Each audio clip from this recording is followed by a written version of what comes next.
Hello student, आज के lecture में हम एक और डिज़ाइनिंग का क्वेश्चन देखेंगे। Design A PDF for the language a to the power n b to the power 2n। तो यहाँ पर जो लैंग्वेज है आपकी वो है आपकी a to the power n और b to the power 2n, जहाँ पर n आपका जो होगा वो ग्रेटर देन 0 होगा। ठीक है, तो मिनिमम यहाँ पर जो n की वैल्यू होगी वो आपकी एटलीस्ट 1 और 1 से अबव होगी। ठीक है, अब यहाँ पर क्या है, जो भी आपका a आएंगे उसके डबल आपको क्या मिलना है, b, या फिर मैं ऐसे बोल सकती हूँ जितने भी b आएंगे उसका हाफ आपको a मिलना है। तो ये आप कैसे काउंट करेंगे कि आप a के रिस्पेक्ट में 2 आपको b मिले। ठीक है, तो सबसे पहले हम इस लैंग्वेज को एनालाइज करेंगे और ये देखेंगे कि आपकी लैंग्वेज किस तरह की हो सकती है। तो आपके a और 4 टाइम्स b आपके आ सकते हैं। तो हम एक स्टैंडर्ड लैंग्वेज ले लेते हैं जहाँ पर n की वैल्यू रहेगी 2, और उस केस में जो आपकी n की वैल्यू 2 के बेस पर जो आपकी स्ट्रिंग जनरेट होगी वो आपकी कुछ इस तरह की होगी। तो हम इस स्ट्रिंग को मान सकते हैं कि ये टेप पर है, इनपुट टेप पर, और जैसे ही मुझे इस स्ट्रिंग के बाद नल मिलेगा तो मैं कंसिडर करेंगे कि ये आपकी कंप्लीट हो चुकी है। यहाँ पर है आपका स्टैक, और इनिशियली हम मान के चल रहे हैं कि z0 bottom of the stack है, और इनिशियली हम स्टेट मान रहे हैं कि Q0 से आपकी स्टार्ट हो रही है। यहाँ पे 2 कॉन्सेप्ट हो सकते हैं कि जब तक आपको A आए आप इंसर्ट कराते रहिए, और जैसे ही आपको B मिले उस केस में जब आप फर्स्ट लॉजिक तो आप ये लगा सकते हैं कि A के इंसर्ट करते रहिए, और अब जब आपको फर्स्ट B मिलेगा तो उसको आप स्किप करिएगा, और सेकेंड B अगर आपको मिलता है तो आप अगर आपको सेकेंड B मिला, आपने फर्स्ट B के मिलने पर सिर्फ आपने स्टेट करी चेंज, इसका मतलब है कि आप फर्स्ट B को रीड कर चुके हैं। और जब आप आएंगे Q1 पर और उसके बाद भी आपको मिलता है B, तो आप जो भी आपका टॉप ऑफ द A होगा उसको आप कर देंगे स्किप, क्योंकि आपको एक्चुअली क्या करना है, 2 B के मिलने पर एक A को स्किप करना है।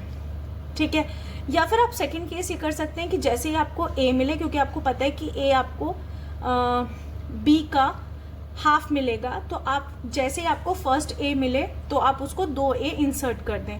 ठीक है, तो हम फर्स्ट वाला कॉन्सेप्ट अप्लाई करेंगे कि जब तक आपको A मिल रहे हैं हम स्टैक में पुश करते जा रहे हैं, और जैसे ही मुझे फर्स्ट B मिला तो मैंने स्टेट करी चेंज, और सेकंड B उसके बाद मिलने पर आपने फर्स्ट A को पॉप किया।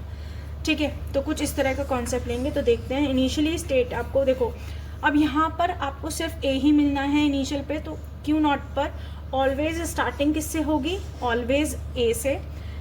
जब आपको टेप पर A मिलेगा तो आपके टॉप ऑफ द स्टैक क्या रहा होगा, Z0, और आपको क्या करना है, A के मिलने पर इंसर्ट करना है। ठीक है, अब इसमें 2 ऑप्शन है कि हो सकता था अगर आपका N1 होता तो A के बाद आपको डायरेक्टली B मिल जाता, वो भी हम केस लेंगे, लेकिन अभी हम देखते हैं कि अगर A के बाद आपको A मिलेगा तो आप क्या करेंगे। तो अगेन Q0 पर A मिला, और अगर आपको सेकेंड A मिला होगा, आपका कर्सर रहा होगा यहाँ पर, और अगर आपको सेकेंड A मिला होगा तो आपके फर्स्ट A आप इंसर्ट कर चुके होंगे, ये वाला A आप इंसर्ट ऑलरेडी कर चुके होंगे। ठीक है, तो सेकेंड A पर आपका टॉप ऑफ द स्टैक होगा A, और आप क्या करने वाले हैं, अगेन इस वाले A को पुश करने वाले हैं स्टैक में। ठीक है, अब सारे अगर इसके अलावा भी आपको थर्ड A मिलेगा तो भी वो इस वाले फंक्शन से इंसर्ट हो जाएगा स्टैक में। अब क्या है, Q0 पर मिलेगा B, तो फर्स्ट B पर हमें क्या करना है, सिंपल हमें स्किप ऑपरेशन करना है और हमें सिर्फ स्टेट चेंज करनी है, क्योंकि अगर हमें क्या करना है, 2 B के मिलने पर एक A को पॉप करना है। तो आपने क्या किया कि अगर आपको Q0 पे मिला B, तो ध्यान रखिएगा टॉप ऑफ द स्टैक तो A ही रहा होगा। ठीक है, क्योंकि आप A को इंसर्ट करा के आ रहे हैं। तो आपको क्या करना है, जब हम बोलते हैं स्किप ऑपरेशन, तो स्किप ऑपरेशन के टाइम पर आप जो भी स्टैक में होता है वो आप एज इट इज रखते हैं। ना तो आपने किया पुश, ना किया पॉप, आपने सिंपल किया स्किप, और आपने स्टेट करी चेंज। स्टेट चेंज का मतलब क्या है कि आपको ये पता चल गया कि आप Q1 पर आ चुके हैं, और Q1 पर आप कब आएंगे, जब एटलीस्ट एक B को आपने रीड कर लिया होगा। ठीक है, अब इस स्टेट पर अगर आपको मिलता दूसरा भी B, ठीक है, फर्स्ट Q0 से रीड करके आप आए Q1 पर, और अगर Q1 पर भी आपको मिला क्या, अब यहाँ पर आपकी स्टेट आ चुकी है Q1, और again top of the stack तो ए ही रहा होगा, कर्सर तो अभी आपका यहीं पर है। तो आपको क्या करना है, अब करना है पॉप, क्योंकि अब आपने क्या कर लिया है, 2B को रीड कर लिया है। तो आप करेंगे पॉप और आ जाएंगे आप Q2 पर। ठीक है, ये आपने किया पॉप और आप आ गए हैं Q2 पर। ठीक है, Q2 पर अब 2 ऑप्शन अगेन, अगर मेरे पास n की वैल्यू होती 1 तो शायद 2B के पॉप करने के बाद आ जाता नल। ठीक है, या फिर अगर n की वैल्यू है 2 तो उस केस में 2B के रीड करने के बाद हो सकता था आपको 2B फिर से मिले। तो आपको क्या करना है, अगेन जो थर्ड B आएगा आपको यही आपको लूप चलाना है कि अगर आपको आया थर्ड B तो आपको क्या करना है, अगेन स्किप करना, सॉरी ये लूप यहाँ नहीं जाएगा, ये लूप यहाँ जाएगा। तो आपको क्या करना है, आपको करना है Q2 पे फर्स्ट B मिलने पर आपको top of the stack, again इसे आप पॉप कर दिया होगा तो आपका top of the stack A रहा होगा। आपको सिंपल करना है स्किप और आ जाना है Q1 पर। तो आप देखेंगे कि Q1 पर आप यहाँ पे भी स्किप करके आए थे और यहाँ से भी B को स्किप कर रहा है। इसका मतलब है कि आप Q1 पर एटलीस्ट जब भी आ रहे हैं वो एक B रीड करके आ रहे हो, चाहे वो फर्स्ट B हो, चाहे वो थर्ड B हो, चाहे वो फिफ्थ B हो, चाहे वो सेवेंथ B हो।